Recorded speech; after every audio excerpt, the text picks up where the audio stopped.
Okay, here's the deal with hoarders. Hoarders are basically people who are addicted to more. The feeling of having more. The dominant thing that rules their life is that feeling you get of having more than you did. Now, inherent in that is never having less. If you're addicted to more, then less is the worst thing in the world. That's why hoarders have hoards, because they can't let anything go, and yet they have to keep acquiring. It also explains why they have what they call clutter blindness. In other words, why they can't really see how bad things are getting in their environment, because that would get in the way of their addiction. In order to keep getting their addiction, keep acquiring, they have to ignore any signals that would normally tell them to stop. That, for most of us, is looking around and saying, oh my God, look at all this stuff. They have to ignore that because they have to keep acquiring. And like any addiction, it hollows people out. It takes over. It means that nothing is more important than the need. Now, there are various kinds of hoarder. There's the one that you normally see on television. They tend to be pack rat type hoarders, where they keep getting a thing which seems valuable to them. Like the classic Depression era old person hoarder. It might be newspapers, bits of strings, tin cans, things like that. Things that the part of their brain that values things says, these are valuable. They need to be held on to. Acquiring these means I'm getting more for myself. With other people, it's food, which is pretty primal. I mean, our desire to hoard food is presumably so built into us, it's how we used to survive the winter.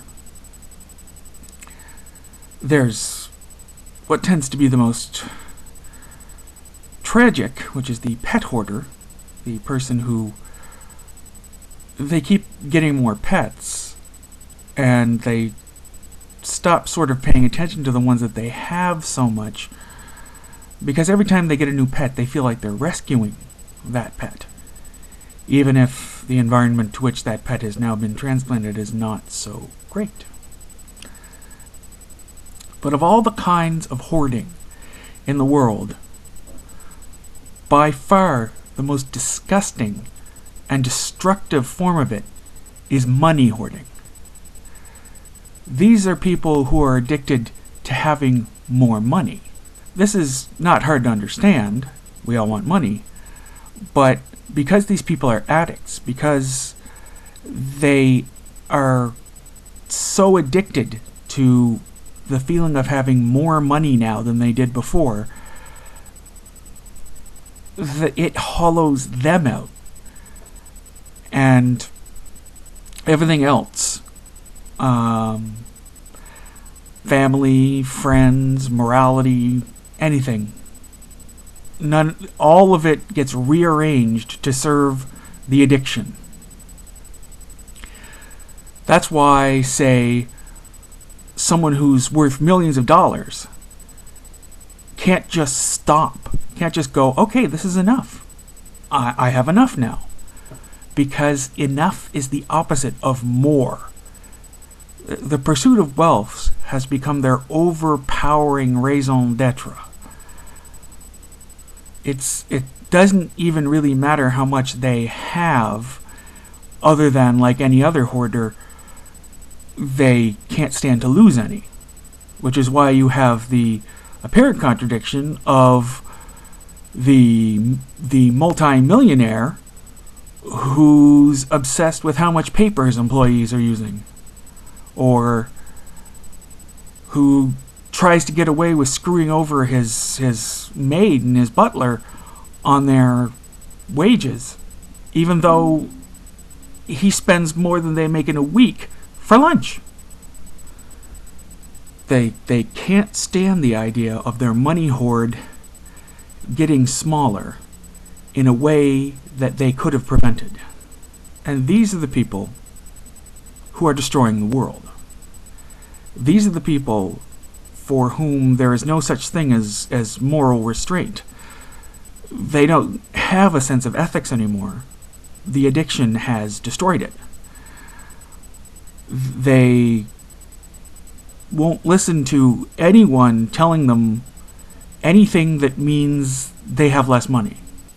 And it's these money-hoarding billionaires that are destroying democracy, they're destroying the environment, they're destroying everything. They're destroying civilization, all to feed this addiction.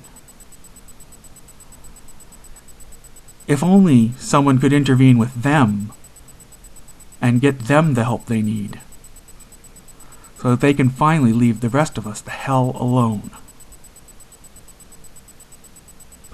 That's the deal with hoarding, folks. Talk to you later. I've got £90,000 in my pyjamas. I've got 40,000 French francs in my fridge. I've got lots of lovely lira now. The Deutschmark's getting dearer, and my dollar bills would buy the Brooklyn Bridge. There is nothing quite as wonderful as money. There is nothing quite as beautiful as cash. Some people say it's folly, but I'd rather have the lolly. With money you can make a splash.